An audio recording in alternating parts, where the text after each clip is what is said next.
എല്ലാവർക്കും എൻ്റെ വിനീത നമസ്കാരം.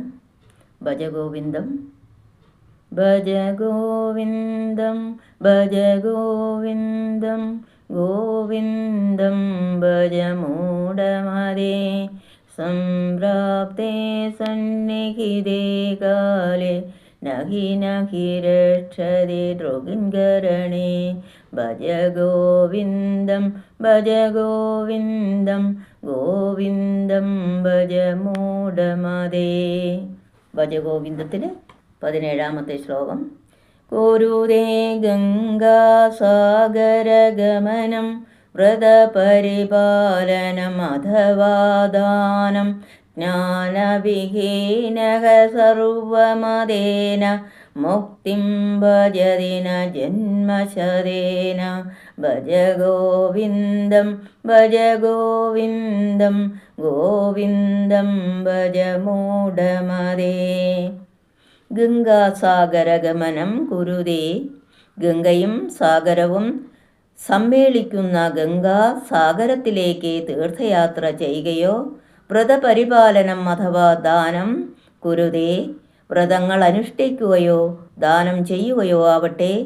ജ്ഞാനവിഹീനഃ ജീവബ്രഹ്മൈക്യ ജ്ഞാന അനുഭൂതിയില്ലാത്തവൻ സർവമതേന ഏതും മതപ്രകാരവും ജന്മശതേന 100 ജന്മം കൊണ്ടുപോലും മുക്തി നേടുന്നതല്ല.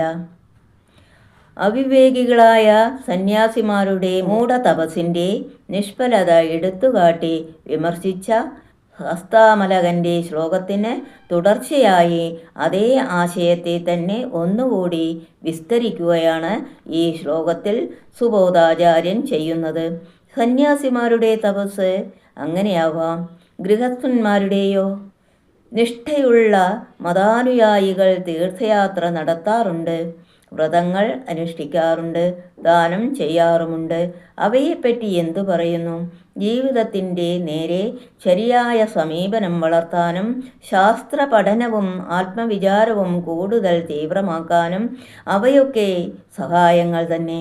അവ ലക്ഷ്യമല്ല, ലക്ഷ്യത്തിലേക്ക് സാധകനെ നയിക്കുന്ന മാർഗങ്ങളാണ്. എന്നാൽ മിക്ക ഗൃഹസ്ഥ സാധകരും പറയപ്പെട്ട മാർഗങ്ങളെ ലക്ഷ്യമെന്ന് തെറ്റിദ്ധരിച്ചു പോകുന്നു. പരിഹാസ്യമായ ഈ തെറ്റിദ്ധാരണയെ ഈ ശ്ലോകം ചൂണ്ടിക്കാട്ടുന്നു. പരമതത്വത്തെ അറിയാതെ ആത്മജ്ഞാനം നേടാതെ പരിച്ഛിന്നാവസ്ഥയിൽ നിന്ന് ജീവന് മുക്തി കിട്ടാൻ പോകുന്നില്ല. ജീവബ്രഹ്മൈക്യ ജ്ഞാനം കൊണ്ടേ കൈവല്യ പദപ്രാപ്തി, സംസാരത്തിൽ നിന്ന് ആത്യന്തികമായ മുക്തി ഉണ്ടാവൂ എന്ന് ശ്രുതികൾ ആവർത്തിച്ച് പ്രഖ്യാപിക്കുന്നുണ്ട്. വേദാന്താവലംബികളായ എല്ലാ മതാചാര്യന്മാരുടെയും നിഗമനവും ഇതത്രേ. പ്രസ്തുത അഭിപ്രായത്തെ തന്നെ ദൃഢപ്പെടുത്തിക്കൊണ്ട് സർവമതേന സുബോധാചാര്യൻ പ്രഖ്യാപിക്കുന്നു: ജീവപരയോരൈക്യാനുഭൂതി സ്വയം നേടിയിട്ടില്ലാത്തവന് സംസാര ദുരിതങ്ങളിൽ നിന്ന് മുക്തി കിട്ടാൻ പോകുന്നില്ല. ജ്ഞാനവിഹീനഃ മുക്തിം ന ഭജതി എന്ന്. തീർത്ഥയാത്ര, വ്രതം, ദാനം തുടങ്ങിയ ഉപായങ്ങൾ മുടങ്ങാതെ അനുഷ്ഠിക്കുന്ന എന്നതുകൊണ്ട് മാത്രം 100 ജന്മം കൊണ്ടുപോലും അല്ലെങ്കിൽ ജന്മശതേന മനുഷ്യൻ മുക്തനാവില്ല എന്നും ആചാര്യർ അസന്ദിഗ്ധമായ ഭാഷയിൽ നമ്മെ ഓർമ്മപ്പെടുത്തുന്നു. ഇവിടെ ഗംഗാസാഗരം എന്നത് ഗംഗാ സാഗരവുമായി ബംഗാൾ ഉൾക്കടൽ ചേരുന്ന ഗംഗാസാഗരം എന്ന പുണ്യതീർത്ഥമാവാം. കൂടാതെ ഗംഗയും സാഗരവും ആവാം. രണ്ടാമത്തെ പക്ഷത്തിൽ ഗംഗയ്ക്ക് ഗംഗാതീരത്തുള്ള കാശിയെന്നും സാഗരത്തിന് സാഗരതീരത്തുള്ള രാമേശ്വരമെന്നും അർത്ഥം ധരിക്കണം. കാശിയിൽ ഗംഗാസ്ഥാനവും രാമേശ്വരത്ത് സാഗരസ്ഥാനവും മുഖ്യങ്ങളാണല്ലോ. ഈ പുണ്യധാമങ്ങളിലേക്ക് തീർത്ഥയാത്ര ചെയ്യുന്ന സാധകന് പലതും നേരിൽ കണ്ട് പഠിക്കാൻ സന്ദർഭം കിട്ടുന്നു. ശ്രദ്ധാഭക്തികളോടെയും ആത്മാർത്ഥമായും പണ്ടുകാലങ്ങളിലെന്ന പോലെ കാൽനടയായിട്ടാണെങ്കിൽ വിശേഷിച്ചും ഉത്കൃഷ്ട ദർശനങ്ങളെ മാനിക്കാനും അതിൽ പിടിച്ചു നിൽക്കാനും ബുദ്ധിക്ക് ശിക്ഷണം നൽകുക. എടുത്ത തീരുമാനത്തിൽ ഉറച്ചു നിൽക്കുവാൻ മനസ്സിനെ പരിശീലിപ്പിക്കുക. സ്വന്തം ഇച്ഛാശക്തിയെ തന്നെ സുദൃഢമാക്കുക.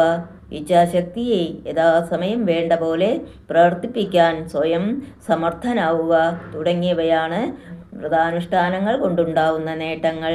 ഉറച്ച ഒരു തീരുമാനമെടുത്ത് സങ്കല്പശക്തി കൊണ്ട് തന്നെ അതിനെ ശരിയായി നിറവേറ്റാനുള്ള ഒരുക്കത്തോടെ സ്വന്തം ഇന്ദ്രിയങ്ങൾക്ക് പ്രിയങ്കരങ്ങളായ വിഷയങ്ങളിൽ നിന്ന് ഒരു നിശ്ചിത പരിധിവരെ അവയെ പിന്തിരിപ്പിച്ച് സ്വാധീനത്തിൽ നിർത്താൻ കഴിയുമെങ്കിൽ വ്രതാനുഷ്ഠാനത്തിൻ്റെ പ്രയോജനം മുഴുവനുമായി എന്ന് പറയാം. ഇതര ചിന്തകൾക്കിട കൊടുക്കാതെ ഈശ്വരനിൽ തന്നെ മനസ്സൂന്നി ആത്മാർപ്പണഭാവത്തോടെ അനുഷ്ഠിക്കപ്പെടുന്ന വ്രതം മനസ്സിൻ്റെ പ്രകൃതം തന്നെ മാറ്റാൻ സമർത്ഥമായ മനസംസ്കാരണ പ്രക്രിയയെന്ന് വിശേഷിപ്പിക്കാവുന്ന മികച്ച ഒരു ആധ്യാത്മിക സാധനയത്രേ. ഭക്ഷണം എത്ര നന്നായി പാകം ചെയ്താലും ശരി, വിഭവങ്ങൾ എത്ര ഗംഭീരമായാലും ശരി, അത് അകത്താക്കിയാലേ വിശപ്പ് മാറൂ. തീർത്ഥയാത്ര, വ്രതം, ദാനം തുടങ്ങിയവ മുഖ്യ സാധനമായ ധ്യാനത്തിന് സാധകൻ്റെ മനസ്സിനെ യോഗ്യമാക്കാൻ ഉതകുന്ന പ്രാരംഭ കർമ്മങ്ങളാണ്. ധ്യാനത്തിലൂടെ ജീവിതയാത്രയുടെ പരമലക്ഷ്യമായ ജീവബ്രഹ്മ ഐക്യ അനുഭൂതി അഥവാ ആത്മജ്ഞാനം സ്വയം നേടാതെ ശരീരാദിപാധികളുടെ പരിമിതികളിൽ നിന്നും സംസാര ദുഃഖങ്ങളിൽ നിന്നും ആത്യന്തികമായ മുക്തി ലഭിക്കുകയില്ല. 100 ജന്മങ്ങൾ കഴിഞ്ഞാൽ പോലും ജന്മശതേന ഹേ മൂഢ, ഭ്രാന്തി മൂലം നീ കയറിൽ കണ്ട ആ പാമ്പുണ്ടല്ലോ, അത് ഗരുഡമന്ത്രം ജപിച്ചാലൊന്നും പോവില്ല എന്നും അതുപോലെ തന്നെ. വഴിവക്കിലെ മരക്കുറ്റിയിൽ കണ്ട ഭൂതം നീ മണികിലുക്കിയാൽ പോവില്ല എന്ന് വേദാന്താചാര്യന്മാർ സാധാരണ പറയാറുള്ളതാണ്. ദുസ്വപ്നത്തിലെ ദുഃഖം മാറാൻ ഒറ്റ വഴിയുള്ളൂ, ഉണരുക. അല്പനെന്ന് കരുതി സംസാര സ്വപ്നത്തിൽ കുടുങ്ങി ദുഃഖിക്കുന്ന ഹേ ജീവ, ഉണരൂ. അനന്തമഹിമാവാർന്ന സ്വസ്വരൂപത്തിലേക്ക് ഉണരൂ. ആ പരമാവസ്ഥയിലേക്ക് ഉണർന്നാൽ ഈ നശ്വര ജഗത്തിൻ്റെ അനുഭവം ഉണ്ടാവില്ല.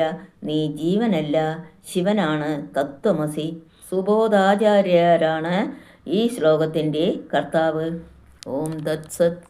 സർവം കൃഷ്ണാർപ്പണം.